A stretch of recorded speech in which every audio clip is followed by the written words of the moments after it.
Hi friends, இன்றைக்கி நம்ம பார்க்க போகிறது ட்ராவலிங் vlog அதான் பார்க்க போகிறோம். நம்ம எங்கே போகிறோம் அப்படின்னு பார்த்திங்கன்னா, நம்ம வந்து ஒரு வாராகி அம்மன் கோவிலுக்கு போகிறோம். ஸோ அது வந்து பார்த்திங்கன்னா காஞ்சிபுரம் தாண்டி உள்ள ஒரு கிராமம் மாதிரி இருக்குது, ஒரு ஊர் மாதிரி இருக்குது. அங்கே தான் போயிட்டுருக்கோம். ஸோ வாங்க என்னென்ன நடந்துச்சு என்னன்னு சொல்லிட்டு நம்ம பார்ப்போம். நாங்கள் போகும்போது பார்த்திங்கன்னா சரியான வெயில், உங்களோட இந்த மேகம் அதெல்லாம் தெரியும். பட் நாங்கள் காஞ்சிபுரம் ரீச் ஆகும்போது பார்த்திங்கன்னா நல்ல மழை வந்தது. பட்டு ரொம்ப அடிக்கிற மழைலாம் இல்லை, கொஞ்சம் நேரம் ஒரு 5 மினிட்ஸ் அப்படி இருந்தது. கொஞ்சம் நல்லா ஃபாஸ்ட்டாக பேஞ்சுது. ஸோ நம்ம வந்து கோவிலை ரீச் பண்ணிட்டோம். கோவிலோட டைமிங்கு அதெல்லாமே இங்கே மென்ஷன் பண்ணியிருக்கு, நீங்கள் கிளியராக பார்த்துக்கோங்க. இது வந்து பார்த்திங்க அப்படின்னா ஃபுல் அண்ட் ஃபுல் வந்து வாராகி அம்மன் கோவில் தான். இது வந்து எப்பயுமே வந்து நம்ம வாராகி அம்மன் பார்த்திங்க அப்படின்னா கொஞ்சம் தனிமையாக அந்த காட்டுக்குள்ளே அந்த மாதிரி இடத்துல தான் இருக்காங்க. ஸோ இங்கேயுமே வந்து அந்த மாதிரி தான் இருந்தாங்க. அந்த கோவில் பார்த்திங்க, நாங்கள் போகிற டைம் தான் மழை வந்து ஸ்டாப் ஆனதுனால இங்கே வந்து செம்ம புயல் மாதிரி வந்து காற்றடிச்சு மழை வந்தது அப்படின்னு சொல்கிறாங்க. பட் நாங்கள் போகும்போது எங்களுக்கு வந்து மழையாக தான் இருந்தது. நாங்கள் அது ரீச் ஆகும்போது மழை ஸ்டாப் ஆகிடுச்சு. பட் அது நாங்கள் போகும்போது இவ்வளோ மழை காற்றடிச்சிது அப்படின்னு சொன்னாங்க.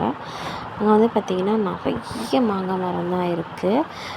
எல்லாத்துலேயுமே வந்து அவ்வளோ மாங்காய் வந்து காய்ச்சி இருக்குது.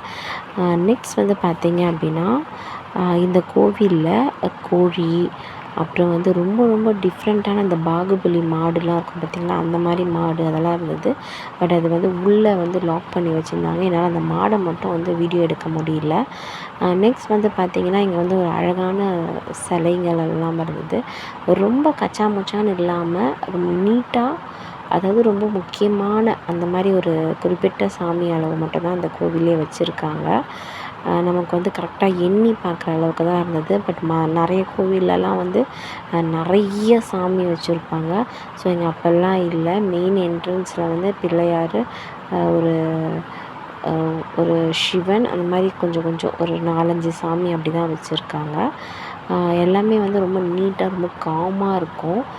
நம்ம இந்த கோவிலுக்குள்ளே போகும்போதே பார்த்திங்க அப்படின்னா ரொம்ப அமைதியாக இருக்குது. நமக்கு வந்து மைண்ட் ரொம்ப அப்படியே ரிலாக்ஸ் ஆகிடுது. நெக்ஸ்ட் வந்து பார்த்திங்க அப்படின்னா நம்ம போனது வந்து நம்ம வந்து வளர்பிறை டைமில் தான் போயிருந்தோம். வளர்பிறை அன்னைக்கு தான் போயிருந்தோம். ஸோ அன்னைக்கு வந்து பார்த்திங்கன்னா பூசணிக்காயில் தான் வந்து விளக்கு போடணும், ரொம்ப வந்து ஸ்பெஷல் அப்படின்னு சொன்னாங்க. அது இல்லாத எப்பயுமே வந்து வாராகி அம்மனுக்கு பூசணிக்காவில் தான் விளக்கு போடுறாங்க இந்த கோவிலில். ஸோ அது எப்படி போடுறாங்க அப்படின்னா, ஒரு வாழை இலை இது எல்லாமே வந்து செட்டாக அங்கேயே விற்கிறாங்க. பட் நாங்கள் வந்து கொஞ்சம் வாழை இலை அதெல்லாம் வந்து வெளியே வாங்கிட்டு வந்துட்டோம்.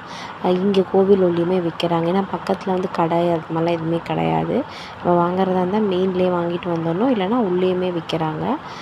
வாழை இலை போட்டு அதுக்கு மேலே பச்சரிசி போட்டு அதுக்கு மேலே வந்து இந்த பூசணிக்காவை வந்து கட் பண்ணி அந்த கோவிலோட என்ட்ரன்ஸ்லேயே வந்து கட் பண்ணி க்ளீன் பண்ணுறதுக்கு நமக்கு வந்து இது சில கரண்டி அது மாதிரிலாம் கொடுக்குறாங்க. நம்ம அதெல்லாம் க்ளீன் பண்ணிவிட்டு இந்த மாதிரி மஞ்சள் குங்குமம்லாம் வச்சு அதுக்கு நல்லா எண்ணெய் வந்து ஃபுல்லாக தளம்ப ஊற்றி, அங்கேயுமே வந்து ரெத்திரின்னு கேட்டால் அங்கேயுமே கிடைக்கிது, இல்லை நம்ம வெளியே கூட வாங்கிட்டு வரலாம். இந்த ரெத்திரி போட்டு நம்ம என்ன வேண்டுமோ அது வந்து கண்டிப்பாக 100% நல்லாவே பலிக்குது. எங்கள் வீட்டில் இருக்கவங்களுக்கு நிறைய பேருக்கு வந்து நல்லாவே பளிச்சிருக்கு. ஸோ அவங்க வந்து நிறைய தடவை போயிருக்காங்க. பட் நான் இப்போ தான் ஃபஸ்ட் டைம் போயிருக்கேன். ஸோ அதனால் தான் அந்த விலாக் போடுறேன்.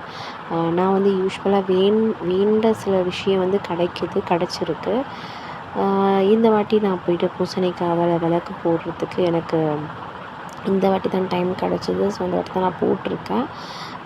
நீங்கள் வாங்க, கண்டிப்பாக நிறைய பேருக்கு இந்த கோவிலை பற்றி தெரிஞ்சிருந்துச்சு அப்படின்னா நீங்கள் நிறைய பேருக்கு இன்னும் ஷேர் பண்ணுங்கள். ஸோ தெரியாதவங்களுக்கு இந்த கோவிலை பற்றி இந்த வீடியோவை பார்த்து இந்த கோவிலுக்கு வாங்க. இங்கே வந்து நல்லாவே வந்து நம்ம வேண்டுதல் வந்து நல்லாவே பலிச்சிருக்கு அப்படின்னு சொல்கிறாங்க. ஸோ இது மெயினாக வந்து பார்த்திங்க அப்படின்னா நம்ம வாராகி அம்மனோட சிலை வந்து மூலஸ்தானத்தில் தனியாக இருக்குது. பட் அது உள்ளே போயிட்டு நம்மளால் பூஜையோ இல்லை எதுவுமே பண்ண முடியாதுன்ற ஒரு இதுக்காக இங்கே வந்து இத்தனை அம்மன் சிலை வச்சுருக்காங்க. ஸோ இங்கே வந்து இந்த மெயினாக இந்த வாராகி அம்மன் சிலை வச்சுருக்கும்போது நம்ம இவங்களுக்கு என்னென்ன பண்ணணும்னு தோணுதோ நம்ம அதை பண்ணிக்கலாம். அதாவது பூ போடுறதோ இல்லை தேங்காய் உடைக்கிறதோ நம்ம கையால் அவங்களுக்கு மஞ்சள் குங்குமம் வைக்கணும்னு நினைக்கிறதோ எது வேணாலும் நீங்கள் பண்ணிக்கலாம். பட் இங்கே பண்ணுறது வந்து எந்த ரூல்ஸும் கிடையாது, இதுதான் பண்ணணும் அப்படின்னு சொல்ல மாட்டுறாங்க. ஸோ இங்கே வந்து நம்ம எல்லாமே பண்ணிக்கலாம். மஞ்சள் மாலை அது கூட நம்ம இங்கே போட்டுக்கலாம். வாராகி அம்மனுக்கு போடணும்னு நினைக்கிறவங்க இந்த வாராகி அம்மனுக்கு போட்டுக்கலாம். பட் உள்ளே இருக்க அம்மனுக்கு வந்து நம்மளால் போயிட்டு பண்ண முடியாது. ஏன்னா எந்த கோவிலுக்கும் மூலஸ்தானம் அலோவ் பண்ண மாட்டாங்க. ஸோ அதே மாதிரி தான் நம்மளால் அலோவ் பண்ணாலுமே அம்மனை போய் தொட முடியாது. இங்கேயுமே அதே மாதிரி தான். இந்த கோவிலோட மெயின் பார்த்திங்க அப்படின்னா ரொம்ப ஆடம்பரமாக அந்த மாதிரிலாம் இல்லை, ரொம்ப நீட்டாக சிம்பிளாக அழகாக இருக்குது. நெக்ஸ்ட் வந்து இதில் நிறைய குட்டி குட்டியாக வந்து அதுலேயே சிலை மாதிரி வச்சுருக்காங்க. ஸோ அதுவுமே அழகாக இருக்குது. மூலஸ்தானத்தை வந்து வீடியோ எடுக்கக்கூடாதுன்னுட்டாங்க. ஸோ நாங்கள் எடுக்கலை, முடிச்சாச்சு. பீகாக்கெல்லாம் அங்கே நிறைய இருந்தது, அது எல்லாமே பார்த்தாச்சு. இப்போ நாங்கள் ஈவினிங் ரிட்டர்ன் ஆகிட்டோம். ரிட்டர்ன் வர வீடியோ தான் இதெல்லாம். ரிட்டன் நாங்கள் அப்படியே கிளம்பி வந்து கருப்பட்டி அந்த கடைக்கு தான் போயிருந்தோம். ஸோ அங்கே பார்த்திங்க அப்படின்னா ஃபுல் அண்ட் ஃபுல் வந்து கருப்பட்டியாலேயே செஞ்சுருந்தாங்க. ஐஸ்கிரீம் முதல் கொண்டு ரொம்ப டிஃப்ரெண்ட்டாக இருந்தது. இது வந்து நீங்கள் எத்தனை பேர் வந்து இங்கே போய் சாப்பிட்ருக்கீங்கன்னு சொல்லி எனக்கு கமெண்ட் பண்ணுங்கள். இதோட பிரான்ச் வந்து நிறைய எல்லா இடத்துலையுமே இருக்குது. ஸோ நாங்கள் இந்த பிரான்ச்சுக்கு இங்கே தான் போயிருந்தோம். இந்த வீடியோ பிடிச்சிருந்தால் லைக் பண்ணுங்கள். நீங்கள் வாராகி அம்மன் கோவிலுக்கு போகணுன்னா கமெண்ட் பண்ணுங்கள், நான் அட்ரஸ் சொல்கிறேன். தேங்க்யூ.